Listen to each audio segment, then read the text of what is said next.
Saudara DPR RI melalui Komisi 10 menyetujui naturalisasi pemain sepak bola Eliano Reinders dan juga Mercy Girls agar bisa memperkuat timnas Indonesia. Meski demikian, kritik soal strategi naturalisasi pemain untuk timnas masih mengemuka.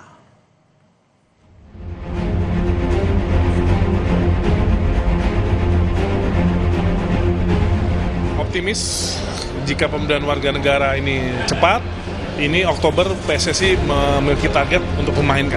Jujur ya, tidak terlalu bangga dan tidak euforia dengan kemenangan-kemenangan PSSI, karena yang main bukan Akamsi. Naturalisasi dua pemain timnas Eliano Reinders dan Mercy Girls akhirnya disetujui oleh Komisi 3 dan 10 DPR. Upaya ini sebagai langkah pemerintah untuk membantu timnas yang tengah berjuang untuk menembus Piala Dunia. Menpora optimistis keduanya bisa bermain di timnas pada Oktober 2024. Saya optimis jika pemberian warga negara ini cepat, ini Oktober PSSI memiliki target untuk memainkan. Jadi ini semoga prosesnya cepat. Meski sudah disetujui, kritik sempat mengemuka dalam rapat yang disampaikan oleh anggota Komisi 10 dari fraksi Gerindra, Nuroji. Ia mengingatkan PSSI untuk mencari jalan lain mengembangkan sepak bola Indonesia dan tidak mengandalkan cara instan dengan naturalisasi. Udah jadi apa tadi ya, nggak membanggakan lah kalau buat saya. Ya, mudah-mudahan nanti ketemu Pak Menteri ya strategi lain selain instan begini ya.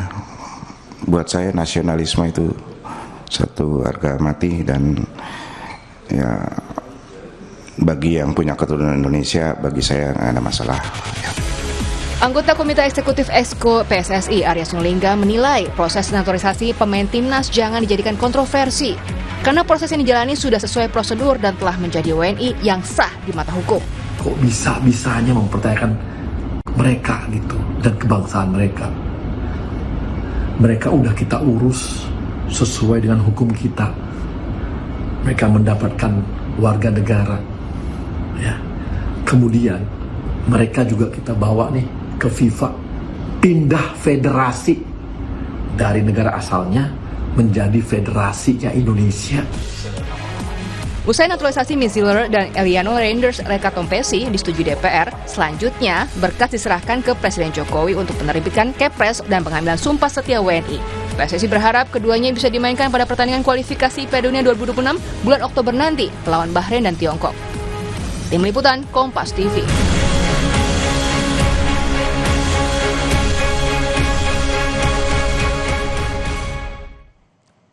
Naturalisasi pemain sepak bola agar bisa memperkuat timnas Indonesia ini akhirnya disetujui. Namun meski demikian, kritik soal strategi naturalisasi pemain timnas ini masih mengemuka, saudara. Kita perbincangkan dengan pengamat sepak bola M. Kusnaini atau akrab disapa Bungkus yang telah bergabung bersama kami di Kompas Malam. Selamat malam, Bungkus. Selamat malam.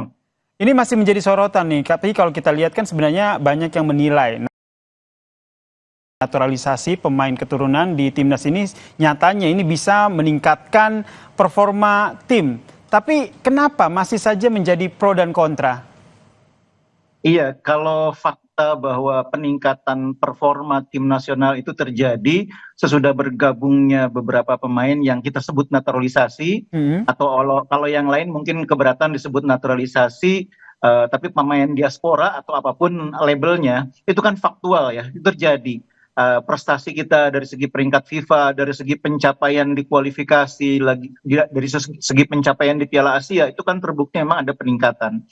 Tapi saya juga memang paham kenapa sebagian orang masih tidak begitu nyaman dengan situasi ini. Karena sebetulnya memang ada satu sisi yang agak terabaikan. Naturalisasi itu begini, jadi kalau kita melakukan naturalisasi, itu memang bukan merupakan jalan utama, tapi bisa dibilang merupakan jalan alternatif ketika kita kesulitan mengembangkan potensi lokal. Nah, karena itu sebagai jalan alternatif, jalan utamanya tetap harus ditekunin, harus dijalanin, yaitu yang namanya youth development. Nah, sekarang ini publik melihat perhatian Federasi PSSI terhadap youth development tidak sebesar perhatian terhadap naturalisasi. Kenyataannya perhatian seperti terhadap- itu, menurut Anda? Iya, iya. Jadi perhatian federasi itu, ya contohnya begini, kompetisi usia muda yang jalan sekarang di mana sih? Elite Pro Academy seperti apa? Piala Suratin seperti apa? Lalu kompetisi lain selain Elite Pro dan Piala Suratin seperti apa di usia muda? Kan tidak begitu terdengar. Sementara pemain yang kita sebut naturalisasi itu kan terjadi di semua tingkatan usia. Dari tim nasional senior, U23, U20, U17 kan ada proses naturalisasi itu. Nah, itu yang membuat sebagian orang tidak nyaman. Walaupun sebetulnya naturalisasi ini fenomena global, di mana-mana terjadi. Negara sehebat Jepang juga ada pemain naturalisasinya. Bungkus sendiri melihatnya kenapa akhirnya PSSI ini lebih condong, seperti tadi kata Anda begitu, lebih condong atau sedikit lebih fokus ke naturalisasi ketimbang untuk mengembangkan potensi dari tanah air. Apakah karena ini ingin mengejar prestasi di sepak bola tanah air? Bukan fokus sebetulnya. PSSI juga menjalankan proses pembinaan usia muda itu, cuma tidak terlalu masif. Orang kan maunya melihat perkembangan pembinaan usia muda itu sama masifnya dengan proses naturalisasi itu. Nah, itu yang saya pikir persepsi publik kemudian terbentuk seolah-olah PSSI hanya mikirin naturalisasi. Padahal sebetulnya pembinaan usia muda itu juga jalan, cuma memang tidak mendapat publikasi, tidak mendapatkan perhatian sebesar proses naturalisasi ini. Makanya saya dorong sebetulnya PSSI agar juga mengamplifikasi apa yang dilakukan dalam level pembinaan usia muda ini kepada publik, komunikasikan apa yang sudah dilakukan, lalu rencana-rencananya apa. Karena memang pembinaan usia muda itu selama ini memang kesannya itu lebih banyak dilakukan oleh masyarakat ketimbang oleh federasi. Atau jangan-jangan Bungkus ini memang fokusnya PSI adalah untuk mempublikasikan pengembangan timnas melalui pencapaian timnas melalui pemain naturalisasi. Bisa dikatakan kayak gitu nggak Bungkus? Jadi ada latar belakangnya juga. Jadi si Indonesia ini kan sekarang sedang dalam situasi transisi, sesudah mengalami yang namanya hukuman dari FIFA, kita mencoba bangkit, kita mencoba keluar dari situasi itu, kita mencoba menjadi negara yang lebih baik tata kelolanya, dan itu salah satu triggernya adalah pencapaian-pencapaian, prestasi-prestasi. Nah, prestasi-prestasi itu sekarang yang mendapatkan fokus dari federasi adalah prestasi tim nasional di semua kelompok umur. Diharapkan pencapaian di tim nasional atau prestasi itu kemudian menumbuhkan semangat kita menjalani proses transformasi ini. Ingat bahwa yang namanya transformasi sepak bola Indonesia itu kan panjang prosesnya. Dan kalau dalam bahasa lain kita bilang berdarah-darah gitu loh. Nah, proses yang panjang itu butuh hasil cepat, quick result. Nah, itu bisa dicapai melalui pencapaian tim nasional. Jadi sebetulnya pencapaian di tim nasional itu tujuannya untuk membuat semangat kita melakukan upaya perbaikan ini tetap hidup, tetap menyala gitu loh. Oke, jadi ada dua jalur yang harus berjalan beriringan ya. Selain untuk mencapai prestasi timnas yang saat ini tengah membara begitu, proses kaderisasi ataupun pencarian bibit-bibit ini juga tengah berproses begitu. Bungkus, tapi kalau kita lihat ini kan kritik ini salah satu datang dari anggota DPR Komisi 10 yang bilang bahwa naturalisasi ini sebenarnya tidak membanggakan tanah air, lebih bangga kalau yang main itu akamsi begitu, anak kampung sendiri, sehingga meminta agar PSSI, Kemenpora ini mengatur strategi lain lah agar bangga begitu timnas Indonesia. Kita dengarkan dulu ya Bungkus ya pernyataan dari anggota DPR Komisi 10 ini. Harus punya strategi lain ya. Saya jujur aja tidak terlalu bangga dan tidak euforia dengan kemenangan-kemenangan PSSI, karena yang main bukan akamsi ya, anak kampung sendiri. Tanggapannya Bungkus? Jadi begini, mungkin Bapak anggota Dewan yang terhormat itu juga mungkin perlu memahami fenomena sepak bola, industri sepak bola modern saat ini. Ketika Real Madrid juara Liga Champions, anak kampung Madridnya itu berapa orang? Ketika Persib juara Liga 1 kemarin, anak Bandungnya itu berapa orang? Itu fakta sepak bola modern.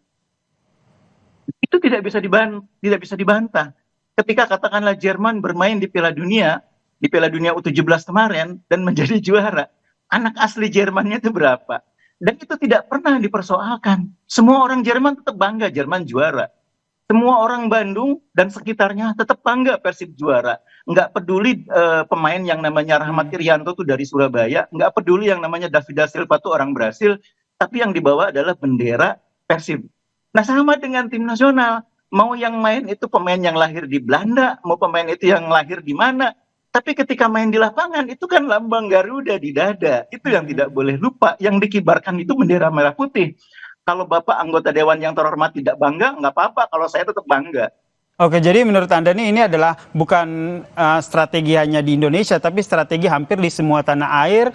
Strategi awal dengan memainkan pemain-pemain naturalisasi, performa juga akan meningkat sembari meningkatkan kualitas pemain-pemain dari tanah air. Iya, itu poinnya. Jadi memang ini kritik ini juga harus menjadi cambuk bagi PSSI agar menyeimbangkan upaya untuk menaikkan level prestasi tim nasional itu dengan memasifkan pembinaan usia muda. Dan kalau perlu bukan sekedar masif, tapi juga publikasikan secara masif juga. Supaya masyarakat itu terbuka matanya. Yang dilakukan itu bukan hanya memperkuat tim nasional, tapi juga di grassroots itu juga dikejar, juga dijalanin. Itu yang publik mungkin nggak begitu tahu, karena komunikasi publik PSSI mungkin kurang bagus.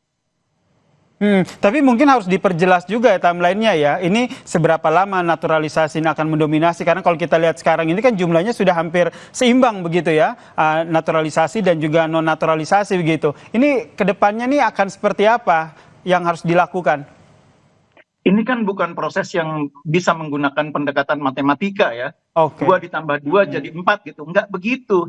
Seberapa besar pemain-pemain kita bisa berkembang, itu nggak bisa dihitung. Kalau 2 tahun sudah kompetisinya begini, 2 tahun lagi kita akan punya tim nasional yang 30% pemainnya.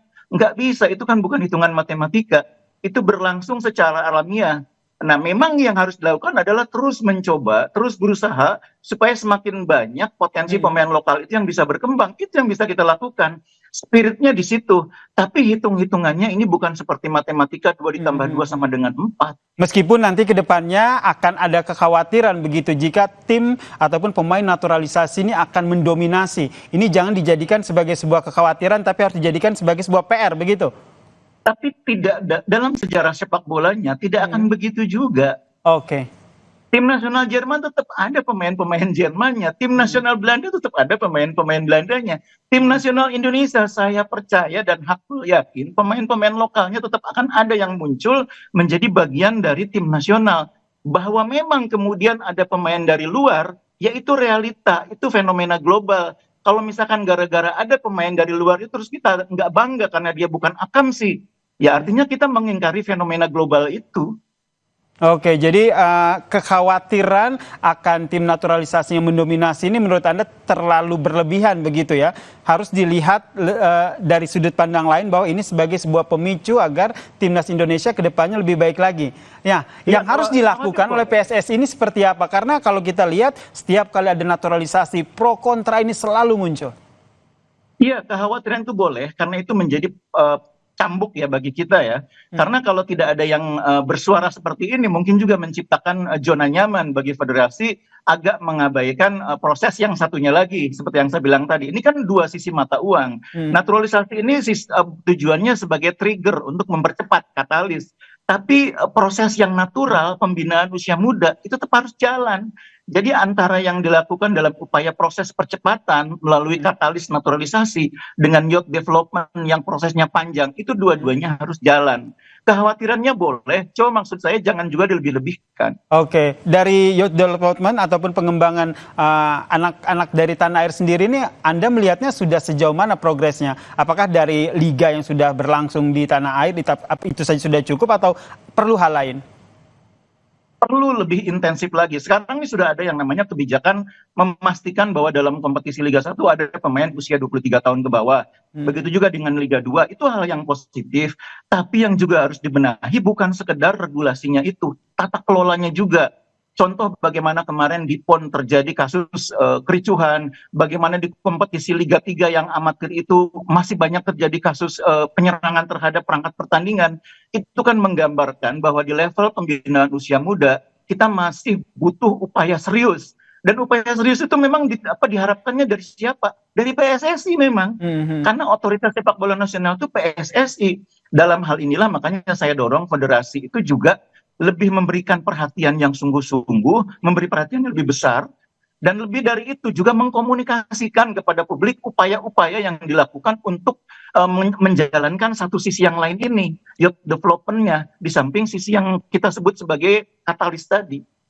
Oke, baik, kita nantikan seperti apa ini langkah yang diambil PSSI selanjutnya. Yang jelas kita berharap ini naturalisasi ini tidak kembali menimbulkan kontroversi, tapi prestasi yang membanggakan untuk semua bangsa Indonesia. Terima kasih pengamat sepak bola Bung Gus M. Kusnaini telah bergabung bersama kami dan memberikan perspektifnya di Kompas Malam. Salam sehat Bung Gus. Usai jeda saudara, Kompas Malam masih akan hadir dengan informasi perdebatan antara kuasa hukum 6 terpidana kasus Vina dan jaksa penuntut umum terjadi di Pengadilan Negeri Cirebon, Jawa Barat.